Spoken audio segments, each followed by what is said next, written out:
Hey guys, कैसे हो आप लोग। स्वागत है आपका super fast classes YouTube channel में। गाइज, आज की इस वीडियो में हम पढ़ेंगे जो क्लास 10th का हम लेक्चर स्टार्ट किए थे उनके साइंस के पहले लेसन का, यानी रासायनिक अभिक्रिया एवं समीकरण का, ठीक है, उसका लेक्चर नंबर 9। और इस वीडियो में आप लोग का जो अभ्यास का प्रश्न चल रहा था उसका हम 7वां प्रश्न, जी हाँ गाइज, उसका 7वां प्रश्न इस वीडियो में हम कवर करेंगे, ठीक है। इससे पहले वाले लेक्चर में हमने 6वां प्रश्न कवर किया था, ठीक है। यानी इससे पीछे के जितनी भी वीडियोज हैं, ठीक है, आपके लेसन रासायनिक अभिक्रिया समीकरण से रिलेटेड हमने बना चुकी है, ठीक है। तो अगर आप अभी तक उन्हें नहीं देखे हैं तो उन सारी वीडियोज का लिंक इस वीडियो के डिस्क्रिप्शन में मैं डाल दूंगा, ठीक है। आप उन पे क्लिक कर जाकर उन सारी वीडियोज को देख सकते हैं, या सबसे अच्छा आप हमारी एप्लीकेशन नीलेश क्लासेस डाउनलोड कर लीजिए प्ले स्टोर से, या उसका लिंक इस वीडियो के डिस्क्रिप्शन में मिल जाएगा। वहाँ आपको क्या होगा कि लेक्चर वाइज एक के बाद एक, मतलब अच्छे ढंग से सारी वीडियोज मिल जाएंगी, ज़्यादा इधर उधर खोजने की जरूरत नहीं पड़ेगी, ठीक है। देखिए, इस प्रश्न में आप अपनी बुक निकाल लीजिए, ठीक है। आपके बुक में देखिए यह 7वां प्रश्न होगा, आप एनसीईआरटी की बुक निकाल लीजिए और जो पहला लेसन है आपका रासायनिक अभिक्रिया एवं समीकरण का, उसमें 7वां प्रश्न निकाल लीजिए। उसमें पहला आप लोग 7वें का आप लोग प्रश्न देख सकते हो। यह कुछ मिलेगा, इस प्रकार की निम्न अभिक्रियाओं के लिए संतुलित रासायनिक समीकरण लिखिए, ठीक है। और इसमें दिया होगा पहला कि कैल्शियम हाइड्रोक्साइड अब जब अभिक्रिया करता है कार्बन डाइऑक्साइड तो यह कैल्शियम कार्बोनेट और जल बनाता है, ठीक है। और बी कुछ यह प्रश्न मिलेगा, सी यह मिलेगा और डी यह मिलेगा, ठीक है। तो चलिए इन सभी प्रश्नों को हम हल करते हैं, ठीक है। इनको हम क्या करते हैं कि संतुलित करते हैं लिख कर, ठीक है। तो इसको मैं ऊपर कर लेता हूँ। सबसे पहले हम प्रश्न जो पहला प्रश्न है उसको हम सॉल्व करते हैं, इसको हम देखते हैं, ठीक है। देखिए, पहला प्रश्न आपका है कि कैल्शियम हाइड्रोक्साइड या हाइड्रोक्साइड, ठीक है, इसको हाइड्रोक्साइड भी बोलते हैं, हाइड्रोक्साइड भी बोलते हैं, ठीक है, OH कार्बन डाइऑक्साइड से अभिक्रिया करता है तो कैल्शियम कार्बोनेट और जल बनाता है, ठीक है। चलिए इसको मैं यहाँ पे लिख लेता हूँ। ये हम लोग का A है, ठीक है। यह क्या हम लोग का, यह हम लोग का है कैल्शियम हाइड्रोक्साइड, हाइड्रोक्साइड यानी OH ट्वाइस। यह फार्मूला होता है आपका कैल्शियम हाइड्रोक्साइड का, CaOH ट्वाइस, ठीक है।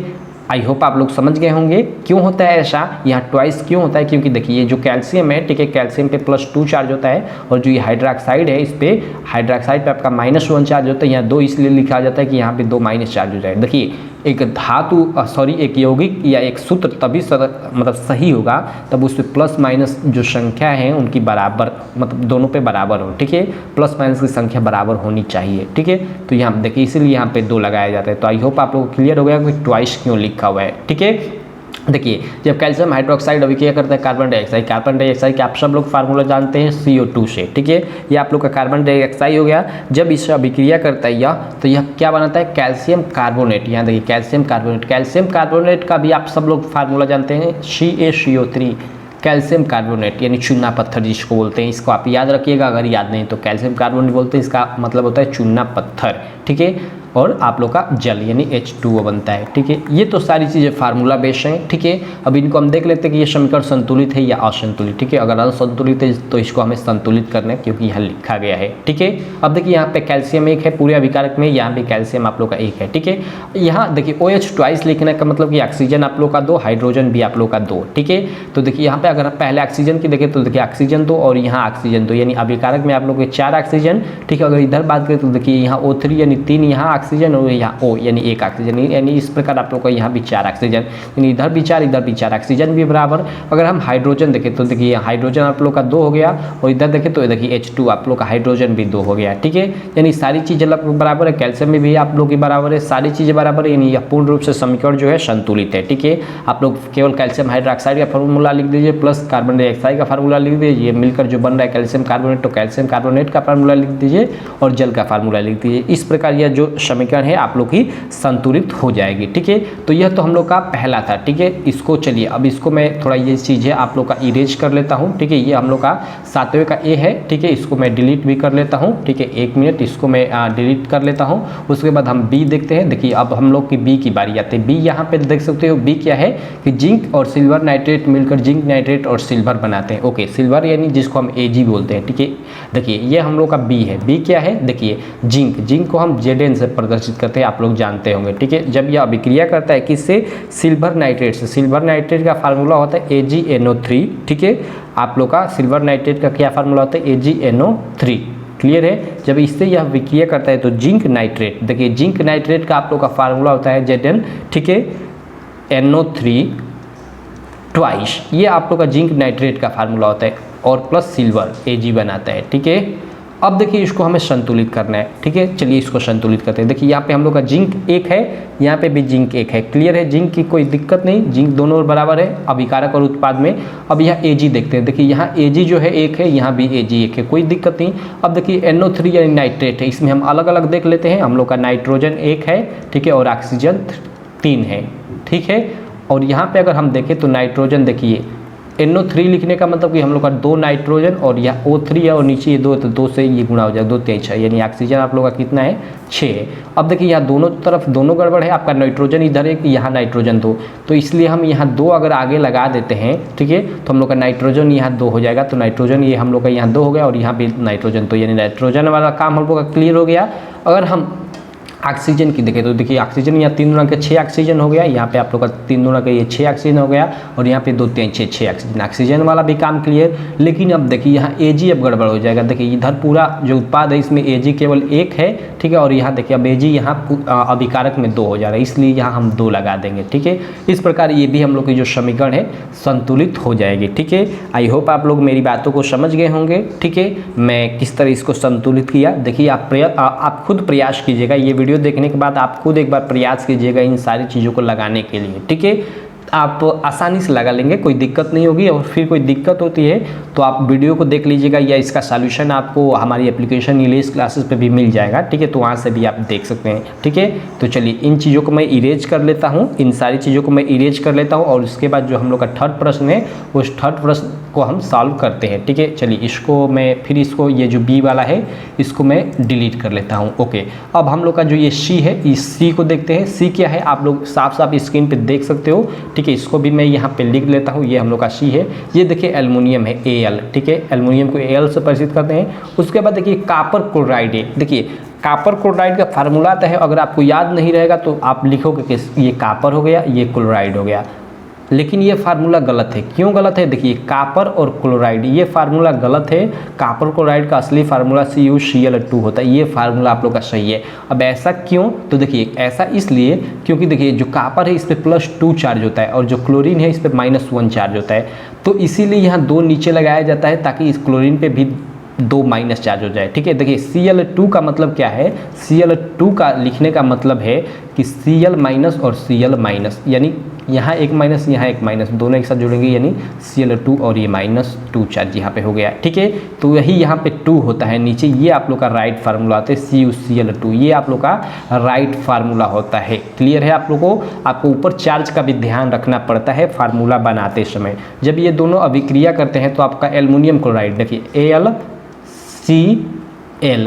अगर इस तरह अगर आप फार्मूला इसका लिखते हैं एल्युमिनियम क्लोराइड का, तो ये गलत है। यह क्या है? यह गलत है, ठीक है। एल्युमिनियम क्लोराइड का फार्मूला होता है AlCl3, आप कहीं भी देखिएगा इस तरह लिखा रहेगा। ऐसा क्यों?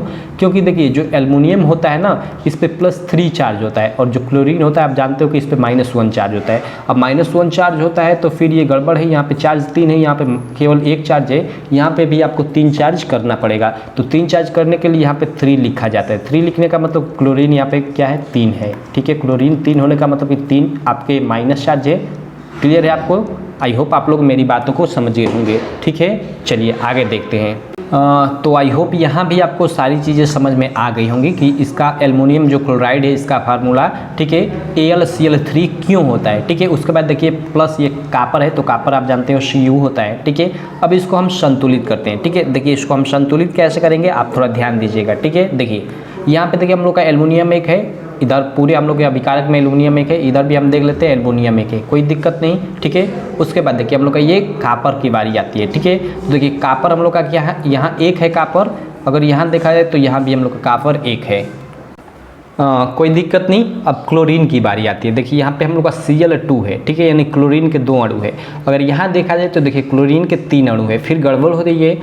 तो देखिए अगर मैं यहाँ पे, ठीक है, अगर यहाँ पे मैं 2 लिख देता हूँ, ठीक है, यहाँ पे 2 नहीं मैं 3 लिखता हूँ, ठीक है। यहाँ पे देखिए अगर मैं यहाँ पे, ठीक है, यहाँ पे मैं 3 लिख देता हूँ, ठीक है, तो हम लोग के क्लोरीन के 3 दूना के 6 अणु हो जाएंगे इस टाइप, मतलब अभिकारक साइड में। और यहाँ अगर मैं 2 लिख देता हूँ तो 3 दूना के 6, इधर भी आपके क्लोरीन के 2 अणु हो जाएंगे, लेकिन फिर आपका ये जो अब कॉपर है ये गड़बड़ हो जाएगा। और देखिए एल्युमिनियम भी आपका गड़बड़ हो गया, क्योंकि एल्युमिनियम यहाँ आपका 1 है और यहाँ पे एल्युमिनियम 2 हो गया। तो इसलिए यहाँ हम 2 लगा देंगे, ठीक है। तो अब एल्युमिनियम 2, आपका एल्युमिनियम 2, ओके। कापर आप लोग का, ठीक है, 3 हो गया। तो इधर देखिए कापर केवल 1 है, तो यहाँ भी हमें 3 लगाना पड़ेगा, ठीक है। अब एक बार हम पूरी की पूरी मिला लेते हैं चीज़ें कि ये सही है या गलत है, ठीक है। चलिए इन सारी चीज़ों को हम देख लेते हैं, ठीक है। देखिए एल्युमिनियम हम लोग का यहाँ कितना है, एल्युमिनियम हम लोग का 2 है, ठीक है, और कोई नहीं है विकारक में। यहाँ भी हम लोग का क्या है, एल्युमिनियम 2 है, क्लियर है। कापर देखिए, कापर यहाँ हम लोग का 3 है, ठीक है। यहाँ पे देखिए कापर 3 है। उसके बाद क्लोरीन की बारी आती है, तो क्लोरीन देखते हैं, 3 दूना के 6 क्लोरीन, और यहाँ भी हम लोग का ये 3 दूना के 6 क्लोरीन, क्लियर है। 2 तिहाई 6 क्लोरीन और यहाँ 3 दूना के 6 क्लोरीन, सब कुछ सही है। यानी आप लोग की ये समीकरण भी संतुलित हो गई। देखिए कैसे मैंने संतुलित किया, आप इसको एकदम अच्छे से एनालिसिस कर लीजिए, क्लियर है। अब चलिए हम चलते हैं आगे, ठीक है। आगे हम देखते हैं अगला हम लोग का जो चौथा है। इन सारी चीज़ों को मैं थोड़ा इरेज कर लेता हूँ, ठीक है। इन सारी चीज़ों को मैं इरेज कर लिया, ठीक है। और इसको ये जो आप लोग का ये सी है, इसको मैं डिलीट कर लिया। अब आप देख सकते हैं ये जो डी है, इसको हम लोग देखते हैं, ठीक है। डी क्या है आप लोग देख सकते हो स्क्रीन पे, ठीक है। इसको मैं लिख लेता हूँ, ठीक है। बेरियम क्लोराइड है, तो देखिए बेरियम क्लोराइड का फार्मूला जो होता है BaCl2 होता है, ठीक है। काफ़ी लोग अगर बेरियम क्लोराइड है अगर मालूम नहीं है तो इस तरह लिख देते हैं BaCl, ये हो गया आप लोग का बेरियम क्लोराइड। लेकिन ये गलत है गाइस, क्योंकि बेरियम पे +2 चार्ज होता है और क्लोरीन पे -1 चार्ज होता है, इसलिए ये नीचे 2 लिखना पड़ेगा कि यहाँ पे भी -2 चार्ज हो जाए, क्लियर है आपको। तो बेरियम क्लोराइड का फार्मूला जो होता है BaCl2 होता है, ये आप लोग ध्यान दीजिएगा, याद कर लीजिएगा इसको, ठीक है। अब देखिए यह जब अभिक्रिया करता है पोटेशियम सल्फेट, पोटेशियम सल्फेट का है, यानी देखिए प्लस लिख देता हूँ यहाँ, पोटेशियम सल्फेट। देखिए पोटेशियम सल्फेट आप इसका इस तरह फार्मूला लिखेंगे KSO4, लेकिन यह गलत है। इसका फार्मूला होता है K2SO4। क्यों? क्योंकि देखिए जो सल्फेट होता है उस पर -2 चार्ज होता है, ठीक है, और पोटेशियम होता है +2 चार्ज। प्लस आपका क्या होता है, देखिए इस पे प्लस, जो पोटेशियम है इस पे केवल प्लस चार्ज होता है, और सल्फेट पे क्या होता है -2 चार्ज होता है, इसलिए इसके नीचे यहाँ 2 लिखा जाता है कि इस पे भी 2 प्लस चार्ज हो जाए, ठीक है। तो पोटेशियम जो सल्फेट है इसका फार्मूला होता है K2SO4, ठीक है। इसको मैं इरेज कर लेता हूँ। पोटेशियम सल्फेट का फार्मूला आपको क्लियर, K2SO4। और जब यह दोनों अभिक्रिया करते हैं, ठीक है, यहाँ पे आप ध्यान दीजिए, ओके सॉरी, ये पेन मोड पे कर लेता हूँ, ओके। ये जब अभिक्रिया करते हैं तो आपके बेरियम सल्फेट, ठीक है, देखिए बेरियम सल्फेट बनता है, इसको भी मैं लिख लेता हूँ। बेरियम सल्फेट का फार्मूला आपका हो गया BaSO4। अब देखिए यहाँ आपका ये फार्मूला बिल्कुल राइट है। क्यों? क्योंकि देखिए बेरियम पे +2 चार्ज होता है, अभी हमने यहाँ पे भी देखा, और सल्फेट पे -2 चार्ज होता है, ठीक है। यानी यहाँ +2 चार्ज, यहाँ -2 चार्ज, तो यहाँ कोई हमें दिक्कत नहीं है, फार्मूला यह सही है, ठीक है। और बेरियम सल्फेट के अलावा पोटेशियम क्लोराइड बनाता है, ठीक है, पोटेशियम क्लोराइड यानी KCl, ठीक है। अब देखिए पोटेशियम में +1 चार्ज होता है, ठीक है, पोटेशियम पे +1 चार्ज होता है, और जो क्लोरीन होता है इस पर -1 चार्ज होता है, यानी यह जो फार्मूला है आपका एकदम राइट फार्मूला है, कोई दिक्कत नहीं है। अब इसको हम संतुलित करते हैं। संतुलित कैसे करेंगे, देखिए यहाँ बेरियम हम लोग का पूरे अभिकारक में 1 है, यहाँ भी हम लोग का बेरियम 1 है, कोई दिक्कत नहीं, ठीक है। उसके बाद हम देखते हैं क्लोरीन, देखिए Cl2 यानी क्लोरीन यहाँ पे 2 है, अगर इधर देखा जाए तो देखिए यहाँ क्लोरीन 1 है, यहाँ हमें 2 लगाना पड़ेगा, ठीक है, ताकि क्लोरीन 2 हो जाए, ठीक है। अब देखिए अगर पोटेशियम, इसके बाद हम लोग का पोटेशियम की बारी आती है। यहाँ देखिए हम लोग का पोटेशियम K2 यानी 2 पोटेशियम है, या 2K यानी पोटेशियम हम लोग का यहाँ भी 2 है, ठीक है। अब देखिए यहाँ SO4 सल्फेट है, पूरा एक साथ ले ले, सल्फर और ऑक्सीजन को, सल्फेट का एक अणु और यहाँ भी सल्फेट का एक अणु, यानी यह समीकरण पूर्ण रूप से संतुलित हो गई। यहाँ केवल आप 2 लगा देंगे तो, ठीक है। तो इस तरह से हमने इसका D प्रश्न भी कर लिया, यानी 7वें प्रश्न में जो आप लोग ABCD 4 प्रश्न दिए थे, उन चारों को हमने सॉल्व कर लिया। आई होप आप लोग को चारों अच्छे से समझ में आ गए होंगे। तो बस रहने देते इस वीडियो में इतना ही, मिलते हैं आपसे अगली वीडियो में, और अगली वीडियो में हम 8वां जो आपका प्रश्न है उसको सॉल्व करेंगे। तब तक गाइज अगर आप पीछे की वीडियोज़ नहीं देखे हैं, जी हाँ गाइज, अगर आप पीछे की वीडियोज़ नहीं देखे हैं तो उन सारी वीडियोज़ को देख लें, ठीक है।